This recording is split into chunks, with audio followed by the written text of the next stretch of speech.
আসসালামু আলাইকুম, স্বাগত জানাচ্ছি আন্তর্জাতিক সংবাদে। জানিয়ে দেব সর্বশেষ আপডেট আন্তর্জাতিক সংবাদ। শুরুতেই সংবাদ শিরোনাম, পরে বিস্তারিত। এবার ইয়েমেনি ক্ষেপণাস্ত্র ইসরায়েলের পর্যটন মৌসুমে বেন গুরিয়নের জন্য দুঃস্বপ্ন হয়ে উঠেছে। এদিকে ইরানের পরমাণু স্থাপনায় একাই হামলা চালাতে চায় ইসরায়েল। এবং সর্বশেষ জানিয়ে দেব, রোমে দ্বিতীয় দফায় পারমাণবিক আলোচনায় বসছে ইরান যুক্তরাষ্ট্র। এতক্ষণ শুনছিলেন সংবাদ শিরোনাম, এবার বিস্তারিত। তবে তার আগে আমাদের চ্যানেলটি সাবস্ক্রাইব করুন এবং লাইক, কমেন্ট, শেয়ার করে পরবর্তী আপডেট পেতে আমাদের সাথেই থাকুন। ইয়েমেনি ক্ষেপণাস্ত্র ইসরায়েলের পর্যটন মৌসুমে বেন গুরিয়নের জন্য দুঃস্বপ্ন হয়ে উঠেছে। ইসরায়েল পর্যটনের মৌসুমকে অর্থনৈতিক কাজে লাগাতে যুদ্ধপূর্ব পরিস্থিতির মতো বিমানের ফ্লাইটগুলো ফিরিয়ে আনার চেষ্টা করছে, কিন্তু ইয়েমেনি প্রতিরোধ যোদ্ধারা সুনির্দিষ্ট ক্ষেপণাস্ত্রের আঘাতের মাধ্যমে তেল আবিবের অর্থনৈতিক ও বিমান সুবিধাকে ব্যাহত করেছে। অধিকৃত জেরুজালেমের একটি ট্রাভেল এজেন্সির সিও বলেছে, হুতিরা ঠিকই জানে তারা কি করছে। তারা বিমানবন্দরকে লক্ষ্য করে আঘাত হানছে, কারণ তারা জানে যে পর্যটনের ক্ষতি করলে ইসরায়েল অর্থনৈতিক ও মানসিকভাবে ক্ষতিগ্রস্ত হবে, এবং এই কৌশলটি কাজ করেছে। ফার্স্ট নিউজ এজেন্সির বরাত দিয়ে পাঁচ টুডে জানিয়েছে, American website media line Israeli বিমান চলাচল কর্মকর্তাদের উদ্ধৃতি দিয়ে একটি প্রতিবেদনে লিখেছে যে ইয়েমেনি বাহিনী বেন গুরিয়ন বিমানবন্দরে আক্রমণ বৃদ্ধি করলে বেশ কয়েকটি বিদেশি বিমান সংস্থা অবিলম্বে ইসরায়েল থেকে সরে আসার হুমকি দিয়েছে। এই সতর্কবার্তাগুলো এমন এক সময় এসেছে যখন গাজায় সংক্ষিপ্ত যুদ্ধবিরতির পর কিছুটা স্থিতিশীলতা ফিরে আসার কারণে কিছু আন্তর্জাতিক বিমান সংস্থা ইসরায়েলের সামরিকভাবে তাদের কাজ শুরু করেছিল, কিন্তু ইয়েমেনের ক্ষেপণাস্ত্র হামলা বিমান সংস্থার কাজকে গুরুতর হুমকির মুখে ফেলেছে।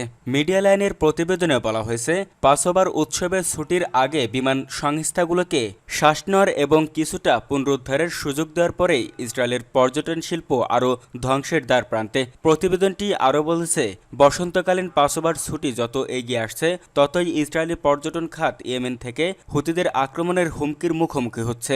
এই উৎসব সাধারণত ইসরায়েলের ভ্রমণের সুবর্ণ সুযোগগুলোর মধ্যে একটি বলে বিবেচিত হয়। ইসরায়েলি পর্যটন মন্ত্রণালয়ের মার্কেটিং বিভাগের প্রধান অমি অ্যালন মিডিয়া লাইনকে বলেছেন, বেশিরভাগ বিমান সংস্থাগুলো পুনরায় কার্যক্রম শুরু করেছে এবং ভ্রমণ সতর্কতা শিথিল করা হয়েছে, তবে সবকিছুই ইসরায়েলের স্থিতিশীলতার উপর নির্ভর করছে। তবে প্রতিবেদনে জোর দিয়ে বলা হয়েছে যে এই স্থিতিশীলতা খুবই ভঙ্গুর বলে মনে হচ্ছে, কারণ গত মাসের শেষের দিকে হুতিরা ঘোষণা করেছিলেন যে তারা সরাসরি বেন গুরিয়ন বিমানবন্দরকে লক্ষ্যবস্তু করেছে। মিডিয়া লাইনের মতে এই ধরনের হামলা বিমান সংস্থাগুলোর কার্যক্রম ব্যাহত করতে পারে এবং দেশ ও পর্যটনের উপর মারাত্মক প্রভাব ফেলতে পারে।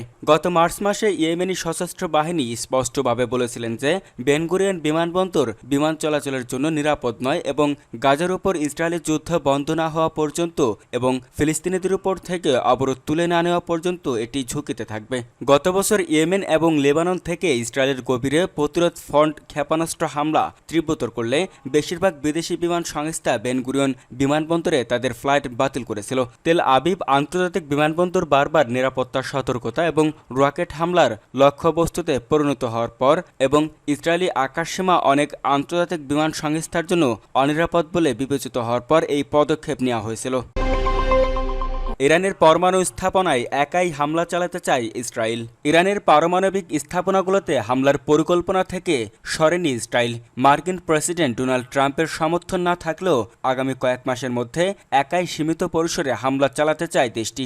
একজন ইসরায়েলি কর্মকর্তা এবং এ ব্যাপারে অবগত আরও দুজন ব্যক্তির বরাতে রয়টার্স এমনটাই জানিয়েছে।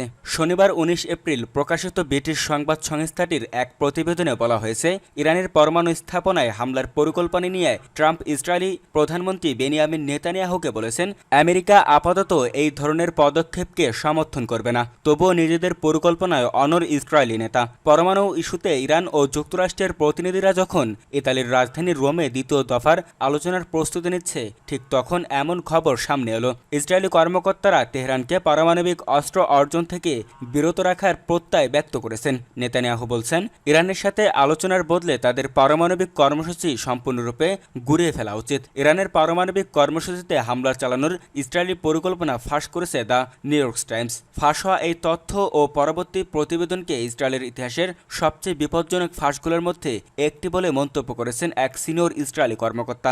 মার্কিন প্রশাসনের কর্মকর্তা ও অন্যান্যদের বরাত দিয়ে বুধবার 16 এপ্রিল নিউ ইয়র্ক টাইমস এক প্রতিবেদনে জানায়, ইরানের পরমাণু স্থাপনায় দ্রুত হামলা চালাতে চায় ইসরায়েলি প্রধানমন্ত্রী বেনিয়ামিন নেতানিয়াহু। এই হামলায় যুক্তরাষ্ট্রকেও পাশে চান তিনি। প্রতিবেদনে বলা হয়েছে, ইসরায়েল মে মাসের শুরুর দিকে ইরানের পরমাণু স্থাপনাগুলোর উপর হামলার পরিকল্পনা করেছে। তাদের লক্ষ্য ইরানের পারমাণবিক অস্ত্র তৈরির সক্ষমতা 1 বছর বা তার বেশি সময়ের জন্য পিছিয়ে দেয়া। সমন্বিত বিমান হামলা ও কমান্ডো অভিযানের চিন্তা ভাবনার পর ইসরায়েল ট্রাম্পকে একটি বড় বিস্তৃত বোমা হামলার প্রস্তাব দেন।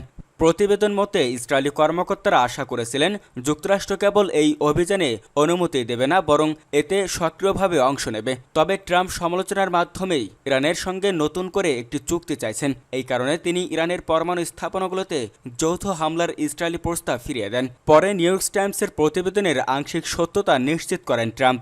আগামী মাসে ইসলামিক প্রজাতন্ত্রের পারমাণবিক স্থাপনায় হামলা চালানো ইসরায়েলি পরিকল্পনা প্রত্যাখ্যান করেছে বলে প্রতিবেদনে যে দাবি করা হয়েছে সে সম্পর্কে জানতে চাইলে ট্রাম্প বলেন, আমি প্রত্যাখ্যান করার কথা বলিনি, তবে আমি এটা করার জন্য তাড়াহুড়ো করছি না। গত বৃহস্পতিবার 17 এপ্রিল ওভাল অফিসে ইতালির প্রধানমন্ত্রী জর্জিয়া মেলোনিকে পাশে নিয়ে সাংবাদিকদের সাথে কথা বলার সময় ট্রাম্প বলেন, ইরানের একটি মহান দেশ হয়ে ওঠার সুযোগ রয়েছে মৃত্যু ছাড়াই সুখে বসবাসের, এবং আমি তা দেখতে চাই। এটাই আমার প্রথম বিকল্প। তিনি আরও বলেন, যদি দ্বিতীয় বিকল্পের কথা আসে, আমি মনে করি সেটা ইরানের জন্য খুবই খারাপ হবে, এবং আমি মনে করি ইরান আলোচনা করতে চাইছে। যদি তারা তা করে তবে এটা তাদের জন্য খুব ভালো হবে। সহজ কথা, ইরান পারমাণবিক অস্ত্র রাখতে পারবে না। রোমে দ্বিতীয় দফায় পারমাণবিক আলোচনায় বসছে ইরান যুক্তরাষ্ট্র। ইতালির রোমে আজ শনিবার 19 এপ্রিল নতুন করে পারমাণবিক আলোচনায় বসছে ইরান ও মার্কিন যুক্তরাষ্ট্র। ওমানের মাসকাটে প্রথম দফার আলোচনার 1 সপ্তাহ পর আজ এই আলোচনা হতে যাচ্ছে। প্রথম দফার আলোচনাকে উভয় পক্ষই গঠনমূলক বলে বর্ণনা করেছে খবর রয়টার্সের। ইরানের পররাষ্ট্রমন্ত্রী আব্বাস আরাগচি দ্বিতীয় দফা আলোচনায় যোগ দিতে রোমে পৌঁছেছেন। এর আগে শুক্রবার মস্কোতে তিনি বলেন, ওয়াশিংটন বাস্তববাদী হলে ইরান মনে করে যুক্তরাষ্ট্রের সঙ্গে তার পারমাণবিক কর্মসূচি নিয়ে একটি চুক্তিতে পৌঁছানো সম্ভব। তবে কিছু ইরানি কর্মকর্তার ধারণা শীঘ্রই নিষেধাজ্ঞা প্রত্যাহার করা হতে পারে। ইরানের সর্বোচ্চ নেতা আয়াতুল্লাহ আলী খামেনি চলতি সপ্তাহে বলেছেন, তিনি অতিরিক্ত আশাবাদী বা হতাশাবাদী নন। শুক্রবার ট্রাম্প সাংবাদিকদের বলেন, আমি ইরানকে পারমাণবিক অস্ত্র রাখা থেকে বিরত রাখার পক্ষে। তাদের পারমাণবিক অস্ত্র থাকতে পারে না। আমি চাই ইরান মহান, সমৃদ্ধ এবং দুর্দান্ত হোক। 2015 সালে ইরান ও 6 শক্তির মধ্যে স্বাক্ষরিত পরমাণু সমঝোতা ট্রাম্প তার প্রথম মেয়াদে 2018 সালে বাতিল করেন। পাশাপাশি তেহরানের উপর কঠোর নিষেধাজ্ঞা ফেরান। ট্রাম্প জানুয়ারিতে হোয়াইট হাউসে ফেরার পর থেকে ইরানের উপর সর্বোচ্চ চাপ প্রয়োগের কথা বলে আসছেন। ওয়াশিংটন চাইছে ইরান অতি সমৃদ্ধ ইউরেনিয়াম উৎপাদন বন্ধ করুক, যা পারমাণবিক বোমা তৈরির লক্ষ্যে উৎপাদন করা হচ্ছে বলে তারা বিশ্বাস করে। তেহরান বরাবরই বলে আসছে তাদের পরমাণু কর্মসূচি শান্তিপূর্ণ। তারা বলছে নিষেধাজ্ঞা প্রত্যাহারের বদলে তারা কিছু বিধিনিষেধ নিয়ে আলোচনা করতে ইচ্ছুক। তবে 2018 সালের মতো ওয়াশিংটন যে আর পিছু হটবে না তার নিশ্চয়তা চায় তারা।